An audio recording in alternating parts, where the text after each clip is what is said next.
সম্মানিত ভাই ও বন্ধুগণ, আমাদের কথা সাফ। আমরা আল্লাহর দরবারে ওয়াদাবদ্ধ, জনগণের কাছে ওয়াদাবদ্ধ। জনগণের রায়ের মাধ্যমে, ভোটের মাধ্যমে, ভালোবাসা সমর্থনের মাধ্যমে আল্লাহ যদি এই দেশ পরিচালনার সুযোগ আমাদেরকে দেন, আমরা ইনশাআল্লাহ কাউকে আর চাঁদাবাজি করতে দেব না। ইনশাআল্লাহ এই দেশে কারো দুর্নীতি করার সুযোগ থাকবে না। এই দেশে রাজার ছেলে রাজা হবে, বংশানুক্রমিক পরিবারতান্ত্রিক রাজনীতি এই দেশে আর চলবে না।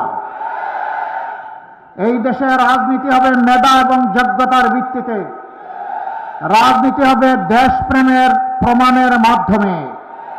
এদেশে কোনো আধিপত্যবাদী রাজনীতি আর চলবে না। হ্যাঁ, আমাদের প্রতিবেশী সহ সারা দুনিয়ার সাথে আমাদের চমৎকার সম্পর্ক থাকবে। সেই সম্পর্ক হবে সমতা এবং মর্যাদার ভিত্তিতে। অমর্যাদাকর কোনো সম্পর্ক আমরা কোনো দেশের সাথে চাই না। আমরা মাথা উঁচু করে দাঁড়াতে চাই।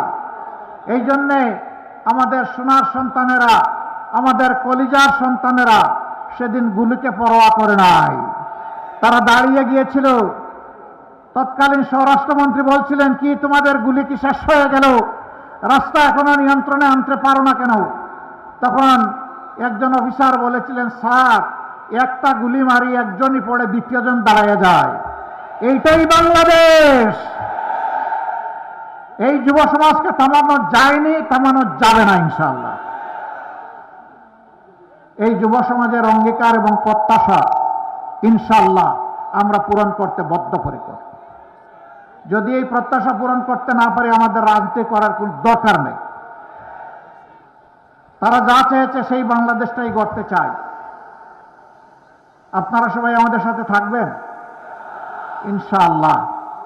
আমরা একটা মানবিক, বৈষম্যহীন, ন্যায় এবং ইনসাফের ভিত্তির উপর প্রতিষ্ঠিত একটা বাংলাদেশ করতে চাই। যেই বাংলাদেশে আবাল বৃদ্ধ বনিতা, নারী পুরুষ সকলে নিরাপত্তা ভোগ করবেন এবং মর্যাদার সাথে বসবাস করবেন। যার যার যোগ্যতা অনুযায়ী পেশাগত দায়িত্ব পালন করবেন। এখানে ধর্মের ভিত্তিতে কারো মর্যাদা পেশাগত দিকে ঠিক হবে না। পেশাগত ময়দানে মর্যাদা ঠিক হবে তার দক্ষতার ভিত্তিতে, তার দেশপ্রেমের ভিত্তিতে।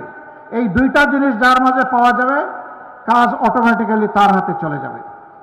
আমরা সেই শিক্ষা ব্যবস্থাটা চাচ্ছি যেটা মানুষকে মানুষ হিসাবে গড়ে তুলবে, মানুষকে আর ডাকাইত হইতে সাহায্য করবে না, মানুষের সন্তান বানাবে, দেশ করার কারিগর বানাবে। সেই শিক্ষা আমরা আমাদের সন্তানদের হাতে তুলে দেব ইনশাআল্লাহ। ভাই ও বোনেরা, মায়েরা থাকবেন ঘরে, চলাচলে, কর্মস্থলে, সব জায়গায় নিরাপদ থাকবেন মর্যাদার সাথে।